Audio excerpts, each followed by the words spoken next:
Hello दोस्तों, स्वागत है आपका स्पीड अप साइंस में। पिछली वीडियो में हमने यहाँ तक पढ़ लिया था, यहाँ तक यह स्ट्रक्चर हमने देख लिया था। अब पढ़ते हैं, आगे बढ़ते हैं। जैसे देखते हैं यहाँ पे H2O, जब हमें पानी बनाना है, जल बनाना है, तो हाइड्रोजन हमारा ये हो गया ऑक्सीजन। हाइड्रोजन की वैलेंसी हम लोग लिखिए +1 और ऑक्सीजन की -2। ये कैसे लिख देते हैं? ऑक्सीजन का जो परमाणु संख्या होता है 8 होता है, तो इसको जमाएंगे 2 और 6। इसको कितने की ज़रूरत है अभी पूरा करने के लिए? तो 2 और की ज़रूरत है। जब ये लेकर के रीडी बन जाएगा, इसलिए -2 हो गया। अब H2O आ गया हमारा, यहाँ पर बन गया। अब देखिए इसको स्ट्रक्चर के फॉर्म में कैसे लिखेंगे यहाँ पे? तो ऑक्सीजन 1 है, हमने यहाँ पे एक ऑक्सीजन लिख लिया, ठीक है। हाइड्रोजन 2 है, तो एक हाइड्रोजन यहाँ पर लिए और एक हाइड्रोजन यहाँ पर लिए। देखिए हाइड्रोजन तो एक ही है, फिर हाइड्रोजन तो 2 हमारा हो गया, ऑक्सीजन 1 ही है। यहाँ पर क्या होता है, ऑक्सीजन को 2 इलेक्ट्रॉन देने के लिए, यहाँ पे ऑक्सीजन को जो है 2 इलेक्ट्रॉन हम देंगे तभी तो यहाँ इसका स्टेप पूरा होगा, तो ये ऑक्टेन रूल फॉलो करेगा। ऑक्सीजन को 2 इलेक्ट्रॉन देने के लिए 2 हाइड्रोजन को आना पड़ेगा। जब 2 हाइड्रोजन आएगा तब भी 2 ऑक्सीजन लेगा, ऐसे नहीं होगा। इस प्रकार देखिए यहाँ पे हम देख लिए। अब यहाँ पे देखते हैं कि पदार्थ है, पदार्थ का सबसे छोटा भाग जो स्वतंत्र अवस्था में रहता है उसको अणु, मॉलिक्यूल कहते हैं। जो इंडिपेंडेंट स्टेट मतलब स्वतंत्र अवस्था में नहीं होता है उसको एटम कहते हैं। क्यों कहते हैं? देखिए ये जैसे नाइट्रोजन हुआ और यहाँ जो है नाइट्रोजन हुआ, ये मिल करके नाइट्रोजन बना रहे हैं। ये जो है स्वतंत्र अवस्था में हो गया हमारा, क्योंकि ये इसको अब मॉलिक्यूल हो गया, ये अणु हो गया। ये स्वतंत्र अवस्था में नहीं है। क्यों नहीं है? कि नाइट्रोजन कभी भी अकेले नहीं है, ये तुरंत रिएक्शन कर लेगा, किसी से रिएक्शन करके, नाइट्रोजन से रिएक्शन करके N2 बना देगा।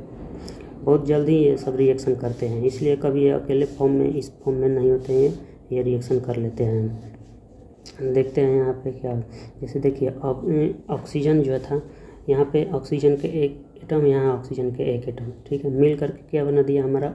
2 बना दिया। ये सिंगल तो है ना, ये रिएक्शन तुरंत कर लिया है ये इससे। अब नाइट्रोजन है, नाइट्रोजन का एक एटम, नाइट्रोजन का एक एटम मिल करके बना दिया N2, तुरंत रिएक्शन कर लिया इससे। तो ये जो है मॉलिक्यूल है, मॉलिक्यूल जो स्वतंत्र अवस्था में रह सकते हैं, ये मॉलिक्यूल जो स्वतंत्र अवस्था में रह सकते हैं। और ये जो है, जैसे ये नाइट्रोजन हो गया हमारा, ये जो स्वतंत्र अवस्था में नहीं होता है, तो ये तुरंत एटम जो है तुरंत किसी न किसी से रिएक्शन करके अभिक्रिया कर लेगा, तुरंत किसी से रिएक्शन कर लेगा। ये बहुत फास्ट रिएक्शन करते हैं ये। अर्थात यहाँ से पता क्या चल, देखिए ऑक्सीजन का एक एटम और यहाँ पे ऑक्सीजन एलिमेंट कहेंगे, ऑक्सीजन एलिमेंट का एक ऑक्सीजन का एक एलिमेंट और यहाँ पे एक एलिमेंट मिल करके बना दिया 2 ऑक्सीजन, ठीक। अर्थात जो है ऑक्सीजन के एक अणु में 2 एटम होते हैं। यहाँ पे 2 एटम हो गया हमारा, O2 लिख रहे हैं। यहाँ पे ऑक्सीजन के कितने एटम हैं? तो 2 एटम है। अब इसी प्रकार यहाँ नाइट्रोजन है, तो यहाँ पे नाइट्रोजन पूछेगा, नाइट्रोजन के एक अणु कह रहा है, अणु मतलब ये हो गया नाइट्रोजन, ओनली नाइट्रोजन तत्व कहेगा, नाइट्रोजन तत्व कहेगा तो हम N लिखेंगे, लेकिन यहाँ पे नाइट्रोजन अणु कह रहा है। नाइट्रोजन के एक अणु में कितने एटम होंगे? तो ये 2 एटम होंगे। और इसी को क्या कहा गया? इसी को एटॉमिसिटी कहा गया, परमाणुविकता कहते हैं। देखते हैं ऑक्सीजन की, यहाँ पे कह रहा है ऑक्सीजन की परमाणुविकता एटॉमिसिटी कितनी हो गई। ऑक्सीजन को जब भी लिखते हैं O2 के फॉर्म में लिखेंगे, तो यही तो होता है हमारा परमाणुविकता, एटॉमिसिटी। ये हमारा 2 आ गया। नाइट्रोजन की एटॉमिसिटी पूछ रहा है, ये 2 हो गया। यही तो होता है नाइट्रोजन, और यही तो हमारा एटॉमिसिटी होता है, परमाणुविकता होता है। देखते हैं आगे। ये ऐसे पढ़ना तो नहीं, लेकिन फिर भी देखिए बता दे रहे हैं क्या होता है। Elementary particle of an atom, elementary particle जो होता है प्रोटॉन, न्यूट्रॉन और इलेक्ट्रॉन होता है। ऐसा कण जिसका कोई मास नहीं होता है, जिसका मास ही नहीं होता है, तो फोटोन है। फोटोन का मास नहीं होता है। लाइट के कण किससे बनते हैं? जो प्रकाश का कण जो है हमारा, वो फोटोन से बना रहता है। और नाभिक में क्या होता है? प्रोटॉन और न्यूट्रॉन होता है। हर तत्व का अलग अलग होता है। क्या अलग अलग होता है? तो मास जो है अलग होता है। जैसे ऑक्सीजन का मास अलग हो गया, कार्बन का मास अलग हो गया, नाइट्रोजन का मास अलग हो गया, सबका मास द्रव्यमान जो है अलग अलग होता है। चाहे हम यहाँ पाकिस्तान में नापें, चाहे इंडिया में नापें, चाहे जाकर के मास पर नापें, सब जगह जो है ऑक्सीजन का मास सेम ही रहेगा। यानी कि हर तत्व उसी तत्व के एटम से मिल करके बने होते हैं। जैसे कार्बन है, कार्बन एटम कार्बन है। अब कार्बन जो है, कार्बन में बहुत सारे एटम किसके हैं, सब कार्बन के एटम से ही मिल करके बने होंगे और उन सब का जो है मास जो है समान रहेगा। उन सब में जो है प्रोटॉन भी समान रहेगा, साथ ही प्रोटॉन रहेगा। मतलब जिसका एटॉमिक नंबर जिसमें 7 प्रोटॉन है तो उसमें 7 प्रोटॉन होंगे। जैसे परमाणु क्रमांक जिसका 6 है तो उसमें 6 ही होंगे प्रोटॉन, क्योंकि नंबर ऑफ प्रोटॉन और नंबर ऑफ प्रोटॉन और ये आपका ये नंबर ऑफ एटॉमिक नंबर ये जो है सेम होता है। ये हाइड्रोजन देखिए यहाँ पे हाइड्रोजन में जितने भी एटम होंगे वो हाइड्रोजन के ही होंगे। हाइड्रोजन में जितना भी एटम होगा वो जो है किसका होगा, तो हाइड्रोजन का ही होगा।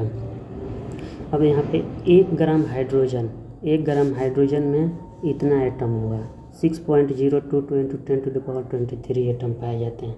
अब तो कहिए कि यहाँ तो गलत जैसे डाउट हो रहा है, डाउट बिल्कुल नहीं होगा। देखिए बता रहे हैं हम क्या होता है। जैसे ही हम एटॉमिक मास को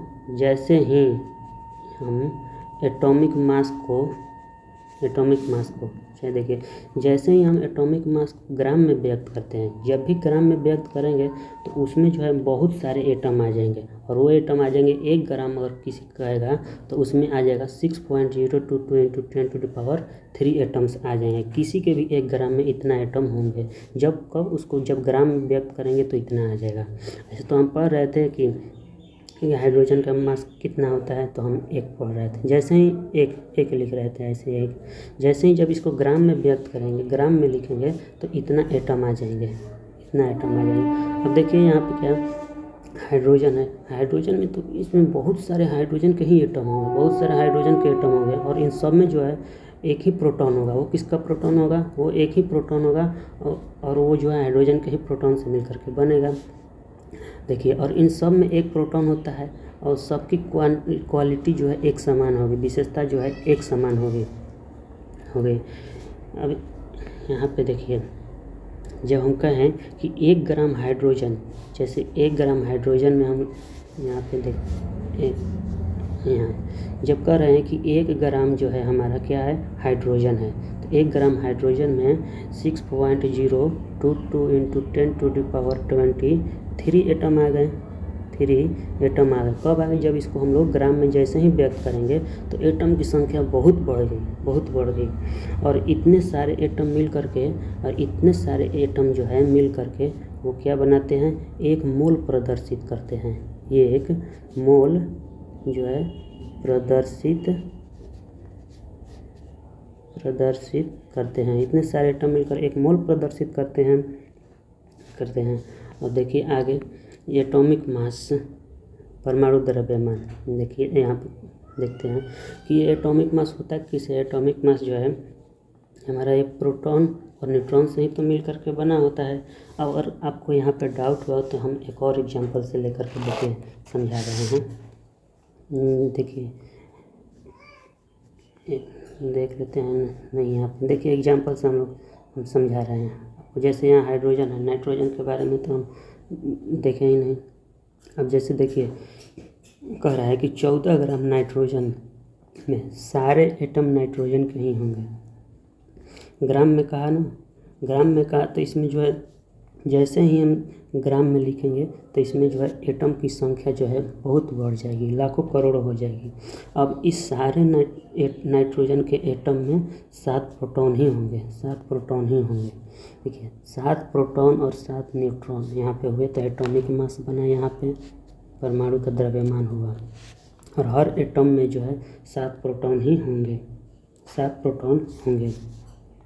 अब यहाँ पे देखिए कह रहा है यहाँ पे 14 ग्राम, हम यहाँ पे कहें ना 14 ग्राम नाइट्रोजन है। यहाँ पे 14 ग्राम नाइट्रोजन सिर्फ एक अणु को प्रदर्शित नहीं कर रहा है, सिर्फ जो है एक अणु को प्रदर्शित नहीं करेगा, क्योंकि इसमें बहुत सारे एटम आ गए, बहुत सारे एटम आ गए। वो कितने आ गए? ये 6.022 इंटू 10⁻23 एटम्स आ गए।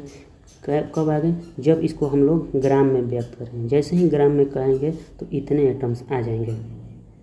मतलब इसका ये हुआ कि हमारा नाइट्रोजन जो है सिर्फ एक अणु नहीं है। मतलब यहाँ पे है कि नाइट्रोजन जो है हमारा सिर्फ नाइट्रोजन जो है सिर्फ एक अणु नहीं है, सिर्फ एक अणु नहीं है, इसमें बहुत सारे अणु हैं, बहुत सारे अणु हैं। ये जो है इस तरह से हम लोग जो लिख रहे थे एन और एन ऐसे लिखते हैं, ये लिखने का तरीका है ये। लेकिन जैसे ही ग्राम में कहेगा तो इसमें बहुत सारे एटम आ जाएंगे, बहुत सारे एटम आ जाएंगे, बहुत सारे एटम आ जाएंगे। देखिए यहाँ पे जो है इसको हाइड्रोजन जो है हाइड्रोजन का एटॉमिक मास जो है, हाइड्रोजन जो है एटॉमिक मास जो है इसका 1U लिखेंगे। इसको यूनिफाइड मास कहते हैं या U से हम लोग डिनोट करते हैं। अब इस तरह से ये हम इसको 1 यूनिट लिखें या फिर इसको हम क्या बोलते हैं 1 AMU में व्यक्त करें। AMU में एटॉमिक मास यूनिट इसको व्यक्त करते हैं इस तरह से। अब देखिए ये एटॉमिक मास परमाणु द्रव्यमान जो है, एटॉमिक मास परमाणु द्रव्यमान, इसमें क्या प्रोटॉन और न्यूट्रॉन होते हैं। अब एटॉमिक मास, एटम का मास कितना होगा? एटम का मास जो होता है, एटॉमिक मास जो होता है 1.672 इंटू 10⁻⁻70 kg। ये किसका हो गया? ये हमारा प्रोटॉन का एटॉमिक मास हो गया। और ये न्यूट्रॉन का जो एटॉमिक मास है वो इतना हो गया 1.675 इंटू 10⁻⁻27 kg, 7 kg हो गया। अब देखिए हाइड्रोजन है, यहाँ पे हमारा हाइड्रोजन है, तो हाइड्रोजन में कितने प्रोटॉन? तो हाइड्रोजन में एक प्रोटॉन होते हैं। इसका एटॉमिक मास लिखेंगे तो 1U कहेंगे यूनिफाइड मास, या इसको AMU में लिखेंगे। अब हीलियम की बात करता है तो हीलियम के नाभिक में जो है 2 प्रोटॉन और 2 न्यूट्रॉन होते हैं। इसका एटॉमिक मास जो है 4 यूनिट हो जाएगा। 4U लिखें या फिर AMU लिखें, बात बराबर है। अब इसी प्रकार कार्बन का देखते हैं तो कार्बन के जो नाभिक में 6 प्रोटॉन 6 न्यूट्रॉन होते हैं। ये हो गया हमारा 12U लिखें इसको या फिर AMU में लिखें, एटॉमिक मास यूनिट लिखें। ये सब डिनोट करने का तरीका है। अब देखिए ऑक्सीजन का लिख रहे हैं तो ऑक्सीजन के नाभिक में 8 प्रोटॉन और 8 न्यूट्रॉन होते हैं। इसका एटॉमिक मास लिखें तो 16U लिखें। यू का मतलब है यूनिफाइड मास और AMU जो है एटॉमिक मास यूनिट है हमारा। यहाँ पे देखिए अब ये जो है ग्राम एटॉमिक मास, परमाणु द्रव्यमान ये जो है ये ठीक है दोस्तों। यहाँ तक पढ़ने के बाद हम ये ग्राम जो है, ग्राम एटॉमिक मास जो है परमाणु द्रव्यमान जो है, जैसे हाइड्रोजन का 1 ग्राम हो गया।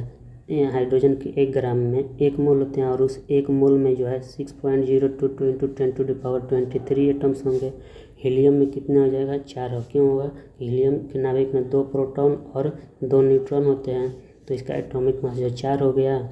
अब इस 4 ग्राम के 1 मोल में अब इसको पूछेगा तो 1 मोल में 6.022 इंटू 10⁻23 ही होंगे। किसी के भी अगर 1 मोल में पूछेगा तो वो इतना ही होगा। किसी का भी कैल्शियम हो, ऑक्सीजन हो, हाइड्रोजन हो, नाइट्रोजन हो, अगर पूछ दिया कि 1 मोल में कितने होते हैं तो 6.022 इंटू 10⁻23 होते हैं। और इसी को हम लोग क्या कहते हैं? इसी 1 मोल को जो है एवोगाद्रो संख्या कहते हैं। एवोगाद्रो संख्या होता कितना है हमारा? इसी के बराबर होता है 6.022 इंटू 10⁻3 एटम्स के बराबर होता है। ठीक है दोस्तों, मिलते हैं तब तक अगले वीडियो में। तब तक वीडियो को लाइक और शेयर करें।